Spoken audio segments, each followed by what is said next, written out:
नमस्कार दोस्तों, market analysis के वीडियो में आपका स्वागत है।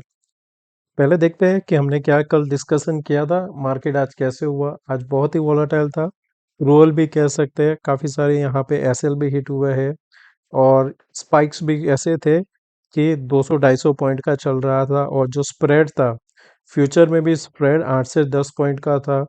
और जो ऑप्शन में तो क्या था कि एक जैसा टाइम था मेरे पास, मैंने 42 पे एक एंटर किया था। 10 सेकंड में वो दिखा मुझे 73 के आसपास। जैसे ही वहाँ पे एग्जिट ऑर्डर किया 45 पे एग्जिट हुआ। तो बहुत ही माइक्रो सेकंड में प्राइस मूव हो रहा था। वो रीज़न एक था कि जो मैं लास्ट टाइम आपको बताया था कि स्क्रीन के ऊपर प्राइस डिले आता है, तो वो ध्यान रखना।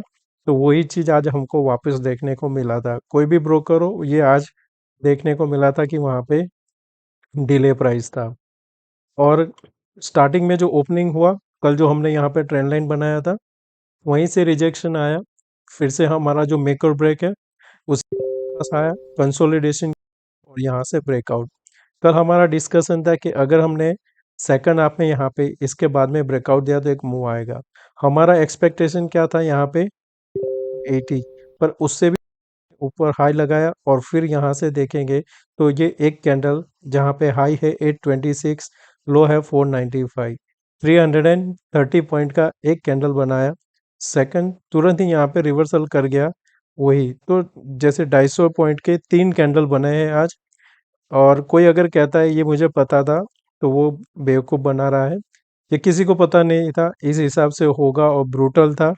और तो आज किसी ने भी लॉस भी किया है तो डोंट वरी, उसको साइकोलॉजी आपके दिमाग में मत बिठा देना कि मेरे की वजह से और मुझे नहीं आता है, मुझे लॉस होता है, वैसा मत करना।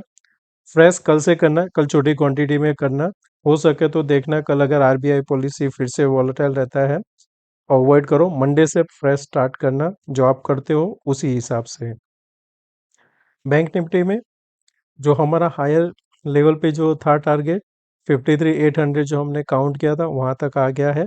अब इसके बाद में हमारा जो नेक्स्ट लेवल ओपन होता है 54,321 के यहाँ पे ओपन होता है। अब जब तक हम यहाँ पे 53,350 के ऊपर है, हायर चांस है कि हम इसके ऊपर ही सस्टेन करेंगे। अब समझते हैं हम यहाँ पे कि हमें किस हिसाब से आने वाले दिन में ट्रेड करना है और स्पेशली कल किस हिसाब से आपको एंटर करना है और ऑप्शन डेटा में क्या हमें प्राइस देखने को मिल रहा है ओआई के हिसाब से, वो समझते हैं। दोस्तों, अगर आप इस चैनल पे नए तो सब्सक्राइब जरूर करना। वीडियो पसंद आए तो लाइक एंड शेयर जरूर करना। स्टॉक जो मैंने कल आपको बताया था तो एक तो था कि यहाँ पे एक अच्छा सा मूवमेंट बन रहा है। तो आप देखा यहाँ पे हाई लगाया 3879 तक गया था। सेकंड है मैक्स हेल्थ, इसमें भी एक अच्छा सा अप मूव देखने को मिला था। पर इसने क्या किया, पहले ही एक कैंडल में बना दिया, उसके बाद में पूरा यहाँ पे उसी के अंदर चला। पर अभी भी इसमें स्ट्रेंथ है ऊपर जाने की। ऊपर में अभी भी ये 1180 तक का है। बजाज ऑटो मैंने आपको बताया था जब वहाँ पे 80 पॉइंट्स अवे था टारगेट से, कि अभी भी वहाँ पे है, आप शॉर्ट कर सकते हो। तो अगर आप उसका चार्ट देखोगे तो आपको पता चलेगा कि जो हमने डिस्कस किया था पहले भी, उसी हिसाब से आपको यहाँ पे बजाज ऑटो में देखने को मिल रहा है। ये लोअर एंड पे हमारा टारगेट था, उसी जगह से हमने रिवर्सल लिया हुआ है। अब यहाँ पे आप फिर से शॉर्ट नहीं कर सकते हो अनलेस ये ब्रेक होता है। हायर वॉल्यूम हुआ है तो हायर चांस है वापस एक बार ये रिटेस्ट करने आ सकता है। अब समझते हैं यहाँ पे हमारा निफ्टी। तो निफ्टी में मैंने यहाँ पे फिबोनाची लगाया है जिसका 50% आता है 780, जो हमने कल भी डिस्कस किया था कि 780 हमारे लिए इम्पोर्टेंट रहेगा। अब हम क्या करेंगे, उसी को मार्क करेंगे फॉर हमारा जो नेक्स्ट यहाँ पे ब्रेकआउट होगा। अब हम अगर इसके ऊपर सस्टेन कर गए तो फिर ये हायर चांस है कि ये जो गैप छूटा हुआ है वहां तक भी जा सकता है। तो वो लेवल आता है यहाँ पे 25,740 तक, यानी कि यहाँ से 1000 पॉइंट आता है। 1000 पॉइंट यानी कि 4 दिन में ही ये कवर हो सकता है, क्योंकि जिस हिसाब से हम 250 पॉइंट निकलते हैं, 1000 पॉइंट यानी 4 दिन। पर उसके पहले यहाँ पे एक रिट्रेसमेंट आके फिर से यहाँ पे सपोर्ट लेगा, क्योंकि हमने ये जर्नी स्टार्ट किया है 2300 263, और वहाँ से हमने करीबन 1500 पॉइंट का यहाँ पे अप मूव दिया है। अगर हम वापस यहाँ पे या 25,000 तक आते हैं तो एक रिट्रेसमेंट आ सकता है यहाँ पे 250-300 पॉइंट का, और फिर यहाँ से एक अपमूव लेता है तो एक अच्छा ट्रेड मिल सकता है ऊपर की साइड।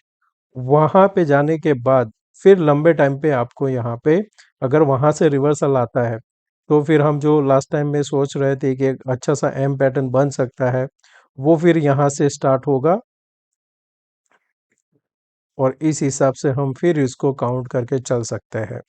क्योंकि कोई भी इकोनॉमी किसी में भी अभी कुछ बदलाव नहीं हुआ है, तो ये एक नेगेटिव हो सकता है आने वाले टाइम में, पर उससे पहले हम एक बाउंस अभी देख सकते हैं। समझो अगर हमने यहाँ पे 780 ब्रेक नहीं किया तो फिर हमारा जो एन पैटर्न है वो काउंट होगा, और फिर हम उसको एग्रेसिव शॉर्ट करेंगे कब, जब 23,900 ब्रेक करेगा, तब तक हम यहाँ पे धीरे धीरे ट्रेड करेंगे। बैंक निफ्टी, अगर आप यहाँ से ट्रेंड लाइन बनाते हो, ये आपका फर्स्ट पॉइंट था, ये सेकंड पॉइंट, उसके हिसाब से यहाँ पे कनेक्ट होके आपका जो नेक्स्ट यहाँ पे बनता है टारगेट, ये कहीं पे बनता है 54,800 के से लेके 55,000 के आसपास। उसके लिए मेक और ब्रेक क्या होगा, 53,880। उसके ऊपर सस्टेन किया तो एक शॉर्ट कवरिंग आपको देखने को मिल सकती है। तो कल अगर आरबीआई पॉलिसी में कुछ आपको अच्छा न्यूज़ मिल जाता है तो शॉर्ट कवरिंग आएगी। अगर यहाँ पे कोई भी थोड़ा भी नेगेटिव आया तो ये वापस यहाँ पे आपको 52,800 तक जाता हुआ देख सकता है। तो कल ओपनिंग इंपॉर्टेंट रहेगी। अगर ओपनिंग आपकी 53,350 के नीचे रहा तो यहाँ पे आपको एक रेड कैंडल भी देखने को मिल सकता है। डेटा में डेटा में हमें यहाँ पे देखने को मिल रहा है कि इन द मनी अभी हमारे जो पास है 24,800 है, उसके ऊपर इतना हैवीली शॉर्ट अभी नहीं हुआ है। तो अभी हमारा जो एक ऊपर का लेवल है 24,800, वो भी रेजिस्टेंस का काम करेगा। अगर यहाँ पे फर्दर ऐड होता है डेटा पुट की साइड, और अदर साइड ये जो अभी 24,500 पे 26 लाख ओपन है वो रिड्यूस होता है, तो आपको एक ऊपर की साइड मार्केट जाता हुआ दिख सकता है। बैंक निफ्टी का कल का डेटा देख लेते हैं। इसका मंथली एक्सपायरी है इन द मनी 54,500 पे आपको करीबन 1,40,000 आपको देखने को मिल रहा है पुट, जिसमें से जो आज शॉर्ट हुआ है 52,000 हुआ है, यानी कि यहाँ पे एग्रेसिव शॉर्ट पोजीशन बनाई गई है। साथ में 54,000 पे आपको 5 लाख है, काफ़ी अच्छा सा ओआई कह सकते हैं वहाँ पे, जिसमें से 50% आज ऐड हुआ है। अनवाइंडिंग आपको देखने को मिल रही है 53,500 के नीचे देखने को मिल रही है। सपोर्ट जो अभी के हिसाब से है वो है यहाँ पे 53,000, जो आज भी हमने सपोर्ट लेके बाउंस किया है। अगर हम 53,350 के नीचे ओपन होते हैं तो यहाँ पे थोड़ा सेलिंग प्रेशर रहेगा। फ्लैट टू पॉजिटिव में एक अटेम्प्ट किया जाएगा ऊपर की साइड का। तो कल हमें देखना है कि किस हिसाब से हमें एक ऊपर का ट्रेड मिल सकता है।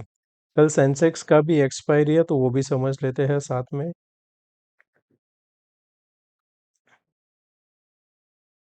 तो सेंसेक्स का डेटा यहाँ पे कल का है, तो इन द मनी आपको एग्रेसिव नहीं देखने को मिल रहा है, पर एक अच्छा डेटा यहाँ पे 52,500 है।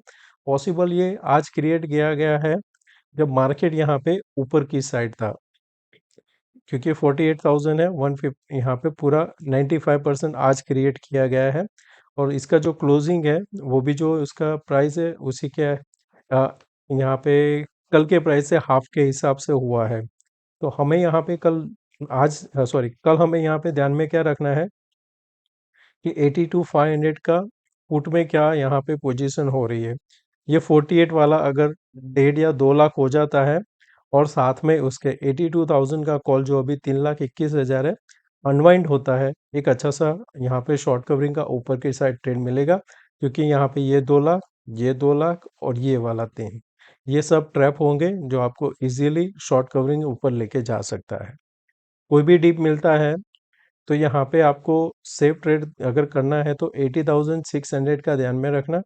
अगर कोई स्पाइक आता है और उसका प्रीमियम आपको 200 के आसपास मिल जाता है तो एक सेफ रहेगा शॉर्ट करने के लिए। जैसे मैंने एक मेरे ग्रुप में सुबह ही बताया था कि 24,350 आप वहाँ पे शॉर्ट कर सकते हो पुट, और जो रिस्क लेने वाले थे उनको बोला था कि 360 के ऊपर आपको बाय करना है फ्यूचर। तो वो जैसे ही हमने वहाँ पे मैसेज दिया 5-10 मिनट में ही वो सीधा 500 के आसपास पहुँच गया था।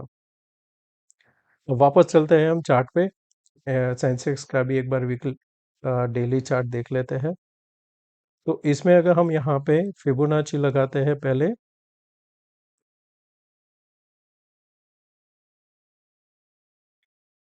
इसका जो लेवल बनता है 50% वो आता है 81,400। और यहाँ पे ये दो कैंडल देख रहे हो जहाँ पे उसी के आसपास हमने क्लोज दिया हुआ है 81,800 के आसपास। तो कल अगर हम यहाँ पे वापस 81,900 के ऊपर सस्टेन करते हैं, शॉर्ट कवरिंग मिलेगी 82,300 82,500 तक का रास्ता खुल जाता है। नीचे की साइड आपको पैनिक कब मिलेगा? जब वापस आप यहाँ पे 81,000 के नीचे जाओगे तो आपको थोड़ा पैनिक मिलेगा, नहीं तो अभी के हिसाब से आपको यहाँ तक तो एक सपोर्ट का काम करेगा जो है 81,300 के आसपास एक अच्छा सा सपोर्ट है। ऊपर की साइड के लिए अगर शॉर्ट कवरिंग आती है तो 82,300 82,500 के और यहाँ पे आप जा सकते हैं। अब समझते हैं इंट्राडे चार्ट। ग्लोबल क्यूज में अभी -38 पॉइंट दिखाई दे रहा है और बिटकॉइन ने 100,000 को क्रॉस कर दिया है। वो अभी 1,03,000 के आसपास चल रहा है। तो अगर आप इसको ट्रेड कर रहे हो तो अब इसको यहाँ पे शॉर्ट मत करना, क्योंकि काफ़ी सारे शॉर्ट वाले फंसे हुए हैं। ये फर्दर यहाँ से भी ऊपर जा सकता है।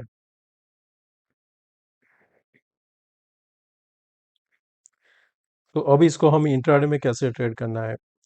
ये जो दो कैंडल बना हुआ है इसके बीच में कोई भी ट्रेड लेते हो तो वो यहाँ पे रिस्की हो जाएगा। क्योंकि अगर आप समझो यहाँ पे खुला मार्केट, आपने एंटर किया, इसका जो स्टॉप लॉस बैठता है दोनों साइड, ऊपर की साइड बैठता है 860 और नीचे की साइड यहाँ पे। आइडियल क्या होगा? या तो हम गैप डाउन ओपन हो जाए या फिर इस लेवल के आसपास कहीं पे हम ओपन हो जाए। 780 के आसपास ओपन होते हैं तो क्या होता है, आपका स्टॉप लॉस बहुत छोटा हो जाएगा और फिर यहाँ पे आप लॉन्ग साइड कर सकते हो। मैं यहाँ पे प्रेफर करूँगा कि 780 के ऊपर 15 मिनट क्लोज होता है तो फिर मैं यहाँ पे लॉन्ग का ट्रेड प्रेफर करूँगा, और तब मेरा जो एसएल रखूँगा आज का क्लोजिंग जो है उसके 10 पॉइंट नीचे रखूँगा और इसको मैं कैरी फॉरवर्ड करना चाहूँगा। शॉर्ट के लिए वापस अगर ये यहाँ पे 640 के नीचे सस्टेन करता है तो फिर यहाँ पे शॉर्ट बन सकता है। उस टाइम आपका 50 से 70 पॉइंट आपका एसएल रह सकता है। नीचे में टारगेट 580 और 500 आपका टारगेट बन सकता है।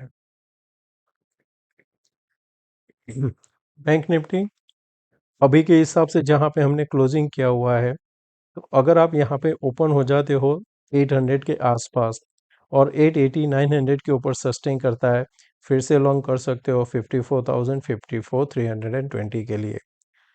हम जहाँ पे ओपन हुआ क्लोज हुए हैं, अगर वापस हम यहाँ पे 500 के नीचे ओपन होके सस्टेन करते हैं तो 350 और सीधा 300 300 एंड 350 के आसपास जा सकते हैं। वो ब्रेक किया तो एक पैनिक आ सकता है जो लेके जाएगा आपको 50 टू 900 तक का एक रास्ता खुल जाता है। तो दोस्तों मैं आशा करता हूँ कि आज का ये वीडियो पसंद आया होगा। अच्छा लगा है तो दोस्तों लाइक एंड शेयर जरूर करना। थैंक यू, मिलते हैं नए वीडियो में। Take care, bye bye.